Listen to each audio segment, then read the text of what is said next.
Marixa, une veuve immense accablée par la détresse, arriva au ranch d'un cow-boy solitaire en lui offrant son corps en échange d'un simple toit. Pourtant, Esra ne réagit en rien comme elle s'y attendait. Au lieu de profiter de sa vulnérabilité, il lui témoigna une humanité à laquelle elle n'avait jamais osé croire. Du respect, un repas chaud et un espace sûr où respirer.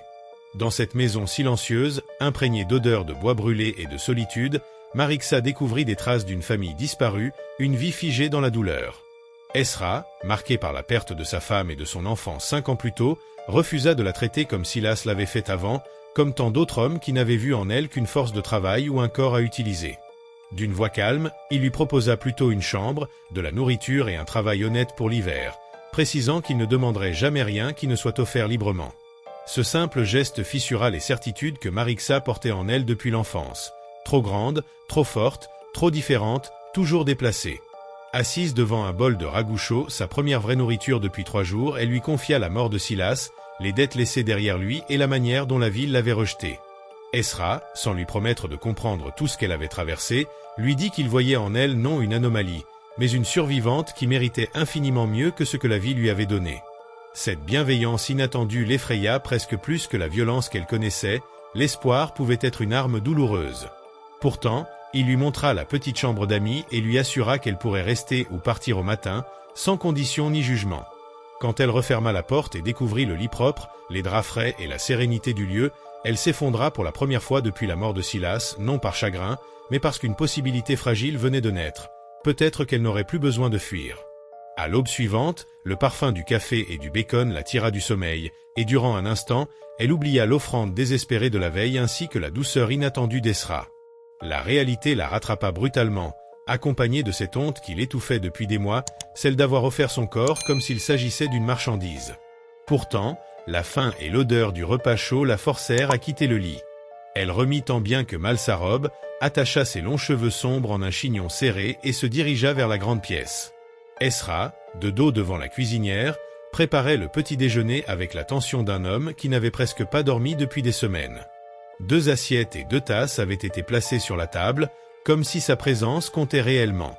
Sans se retourner, il la salua et lui expliqua qu'il espérait qu'elle aimerait les œufs brouillés parce qu'il n'avait jamais réussi à les faire frire correctement.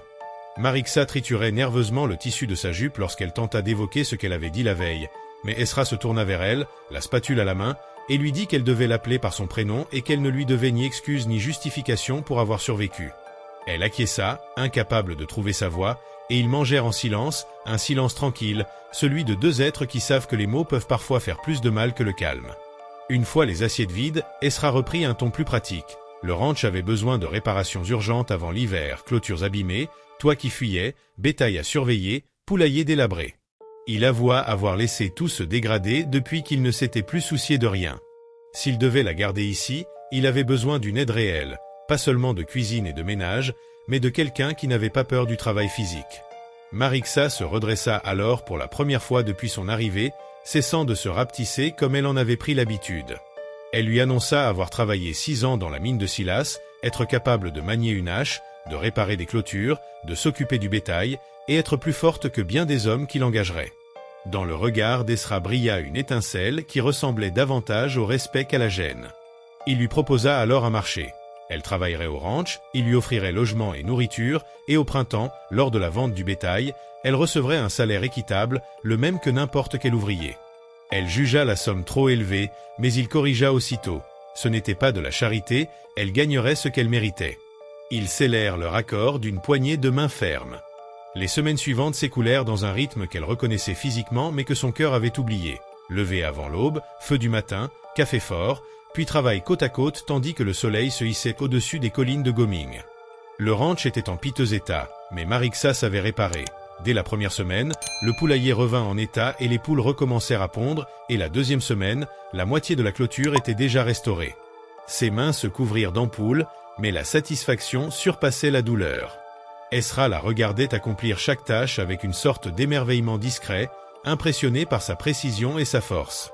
Un jour, alors qu'elle plantait un poteau dans la terre gelée, il lui dit qu'elle était douée pour tout cela. Elle répondit qu'elle ne savait que survivre, mais il affirma qu'elle valait bien plus que ce que la vie lui avait fait croire, que les gens qu'elle avait croisés avaient simplement été trop idiots pour reconnaître sa valeur.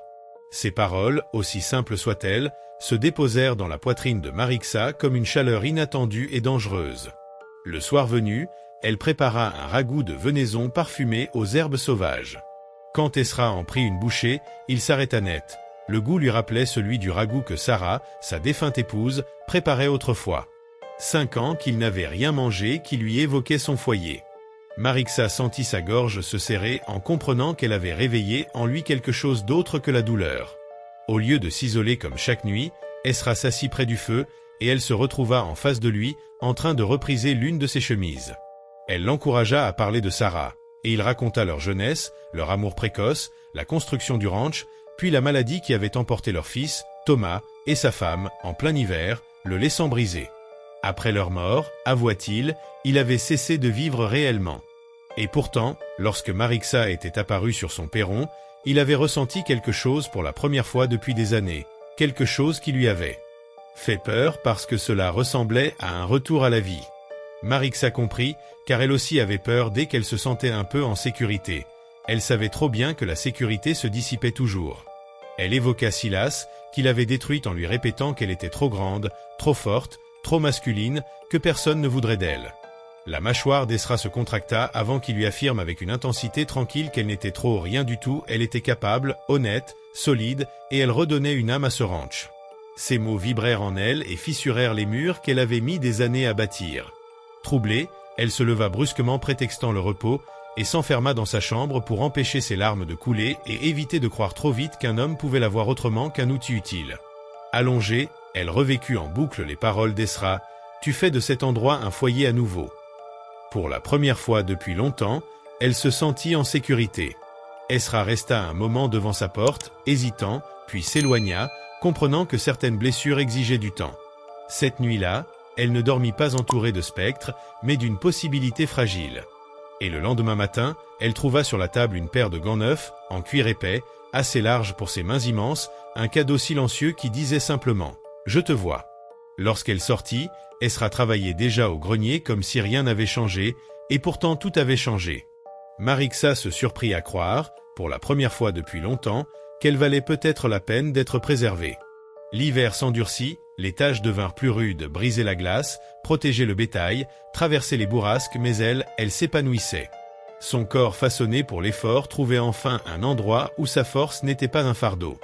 Esra comptait sur elle, s'appuyait sur son jugement et la traitait comme une partenaire.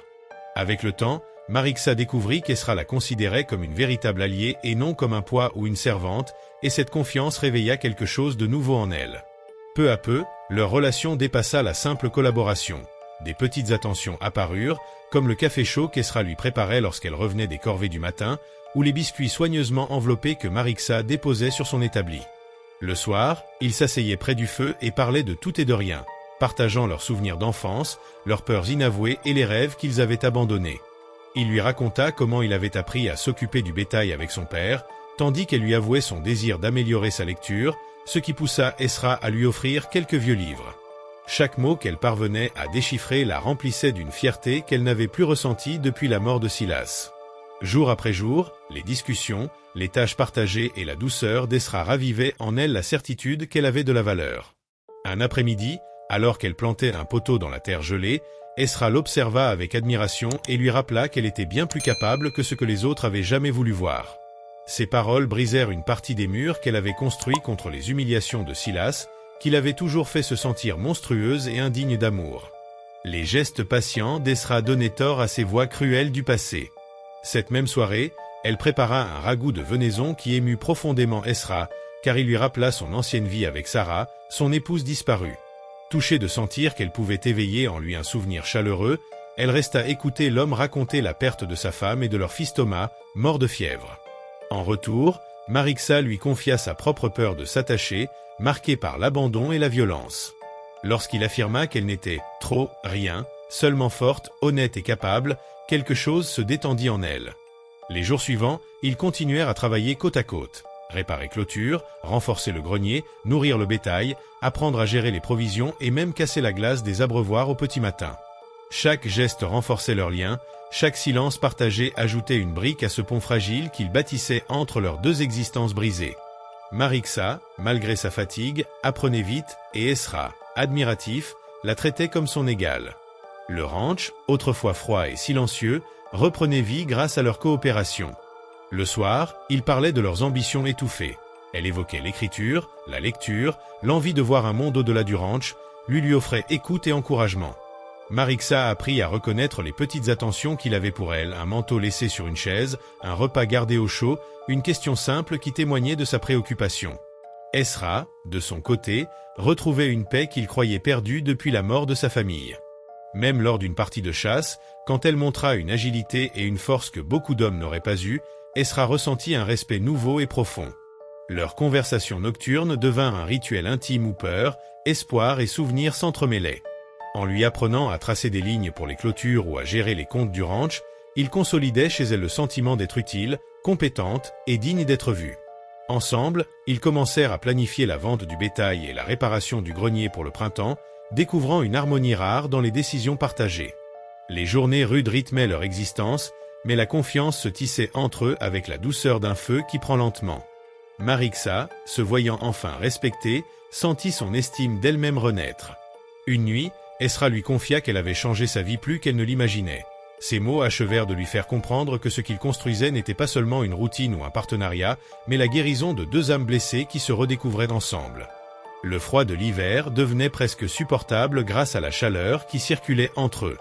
Même lorsqu'elle glissa en brisant la glace et qu'Esra la rattrapa d'un geste sûr, elle sentit la force d'un lien qui dépassait désormais la simple survie. Dans le grenier où ils furent un jour bloqués par une tempête, leurs rires, leurs histoires et leur silence résonnaient comme la promesse d'une vie nouvelle. À travers toutes les épreuves, leur respect mutuel, leur patience et leur honnêteté devinrent les fondations d'un avenir qu'ils n'avaient jamais osé espérer. Au fil des jours, une intimité naturelle s'installa entre Esra et Marixa, née d'une confiance sincère et d'un profond respect mutuel. Marixa comprit peu à peu que son orgueil n'était plus une barrière, car avec lui elle pouvait laisser apparaître ses faiblesses sans craindre d'être jugée. La protection qu'il lui offrait n'avait rien de condescendant, mais révélait au contraire une attention véritable, une manière de l'accepter entièrement sans vouloir la transformer. Pendant les travaux du ranch, elle montrait des compétences qui forçaient l'admiration d'Esra. Sa force, son savoir-faire et son instinct rendaient possible des tâches qu'on n'acquiert qu'après des années d'expérience, et il commença à la voir non seulement comme une aide précieuse, mais comme une partenaire fiable, essentielle à sa vie. Leurs soirées devinrent des moments d'apprentissage partagés. Il lui enseignait la lecture, les mathématiques et la gestion du ranch, tandis qu'elle lui apprenait à soigner les animaux ou à réparer la machinerie. Leur lien émotionnel et intellectuel se renforçait chaque jour. Un après-midi, alors qu'il réparait une clôture endommagée par une tempête, Marixa se coupa la main. Esra la prit délicatement, nettoya la plaie et la banda avec un soin qui lui rappelait qu'elle n'était plus seule. À l'arrivée du printemps, ils commencèrent ensemble à planifier la restauration complète du ranch, vente du bétail, amélioration des bâtiments, extension des cultures. Travailler côte à côte consolidait leur relation au-delà de l'effort physique. Esra, souvent, l'observait en silence, envahi par un mélange de tendresse et d'admiration, redécouvrant une capacité d'aimer qu'il croyait morte depuis la disparition de Sarah. Marixa apprenait pour sa part à faire confiance pleinement, découvrant grâce à lui qu'elle pouvait être appréciée, respectée et aimée. Les difficultés du ranch, intempéries soudaines, bêtes malades, outils en panne, se transformaient pour eux en occasion de grandir ensemble. Leur routine leur offrait aussi des moments simples mais précieux. Un café brûlant au lever du soleil, du pain encore tiède, des conversations au coin du feu. Une nuit, en reprisant des vêtements, elle osa lui avouer sa peur d'être blessée à nouveau. Il l'écouta attentivement et la rassura, ses regards confirmant qu'elle avait trouvé auprès de lui un endroit où elle pouvait être elle-même. Avec le temps, Marixa prit des responsabilités plus importantes. Son endurance, sa vivacité d'esprit et sa ténacité la rendaient indispensable, et chaque tâche accomplie renforçait le respect qu'Esra éprouvait pour elle. Il décida alors de lui transmettre des connaissances plus avancées sur le bétail et les terres, non pas par nécessité, mais par désir sincère de la voir s'épanouir. Leur affection grandissait sans besoin de mots. Des yeux, des gestes et des silences suffisaient à exprimer l'admiration et le soutien. Le ranch, peu à peu, reflétait leur travail commun. Clôture neuve, grange remise à neuf, bétail vigoureux. Chaque réussite renforçait leur conviction qu'ils pouvaient tout affronter ensemble. Parfois, Esra lui parlait de projets dépassant le cadre du ranch, et elle se surprenait à imaginer une vie où ils prospéreraient côte à côte. Pour la première fois, Marixa avait l'impression d'appartenir à un endroit non seulement au ranch, mais à cette relation fondée sur la sincérité, la compréhension et la chaleur du cœur. Les jours passaient et leur complicité devenait de plus en plus évidente. Ils apprenaient à anticiper les gestes de l'autre, à reconnaître ses doutes et ses aspirations. Lorsqu'une bourrasque faillit les faire tomber du toit de la grange, leurs regards accrochés leur rappelèrent la profondeur de leur lien. Ensemble, ils labouraient la terre ramollie par la fonte des neiges, plantant des graines comme on construit un avenir. Les nuits au coin du feu se remplissaient d'histoires, de rires et de silences confortables. Lorsqu'elle trouva un vieux livre de poésie, la lecture partagée devint leur rituel, ajoutant à leur relation une dimension douce et inattendue. Esra remarquait la façon dont Marixa changeait. Son sourire lorsqu'elle comprenait une nouvelle notion, sa manière de rire qui illuminait la maison, sa confiance qui grandissait. Elle, de son côté, découvrait le bonheur d'être protégée sans être diminuée. Les défis du ranch, bétail malade, clôture tombée, machines brisées renforçaient leur coopération, révélant l'efficacité de leur duo. Un soir, en réparant un enclos, Marixa confessa sa peur d'être à nouveau exploitée. Esra la serra contre lui et lui offrit des paroles qui dissipèrent ses doutes. Leur affection se développait lentement, nourrie par des gestes simples. Partager un repas, échanger un regard complice, offrir une tasse de café chaud. Il lui inculquait des compétences essentielles et elle prenait de plus en plus d'initiatives, révélant un leadership que même Esra n'avait pas anticipé. Leurs soirées devinrent des instants de paix profonde, où ils parlaient du futur ou savouraient le silence. Un matin, il lui offrit une paire de gants épais, un cadeau modeste mais chargé de sens, preuve qu'il voyait et comprenait ses besoins. La saison avançait et le ranch prospérait grâce à leurs efforts conjoints. Leur relation, bâtie sur l'écoute, le respect et la vulnérabilité partagée, se consolidait. Un jour, Esra s'agenouilla dans le granero et lui tendit un anneau simple, symbole d'un amour né sans précipitation. Les larmes de Marixa confirmèrent sa réponse. Ensemble, ils firent du ranch un foyer vivant et solide, devenant un exemple pour la région. Preuve qu'après les épreuves, la dignité, la patience et l'empathie peuvent offrir une deuxième chance. Leur histoire resta gravée comme la démonstration qu'un cœur blessé peut trouver guérison et lumière lorsqu'il est accueilli avec sincérité. Les semaines qui suivirent leur fiançailles apportèrent une atmosphère nouvelle au ranch. Rien n'avait réellement changé dans leur routine quotidienne, et pourtant chaque geste semblait plus doux, plus chargé de sens. Marixa se levait avant l'aube, enfilait les gants qu'Esra lui avait offerts et sortait respirer l'air frais du matin, laissant son regard parcourir les terres qu'ils avaient reconstruites ensemble. Elle ressentait une paix inconnue, comme si le simple fait de se tenir la suffisait à effacer les ombres de son passé. Esra la rejoignait presque toujours en silence, portant 2 tasses de café chaud. Il la regardait quelques secondes avant de lui tendre la sienne, admirant la force tranquille qu'elle dégageait. Ils restaient debout côte à côte, observant le bétail se réveiller et la lumière s'étendre lentement sur les prairies. Aucune parole n'était nécessaire, leur simple présence était déjà un langage. Au fil des jours, ils commencèrent à préparer le ranch en vue de l'été. Le travail ne manquait pas, les pâturages devaient être étendus, une vieille pompe devait être remplacée, et une partie du toit de la grange nécessitait une réparation complète. Marixa, désormais sûre d'elle, prenait des initiatives sans attendre les instructions d'Esra. Il la regardait diriger certains travaux avec assurance, et plus d'une fois il se sentit envahi d'une fierté presque douloureuse.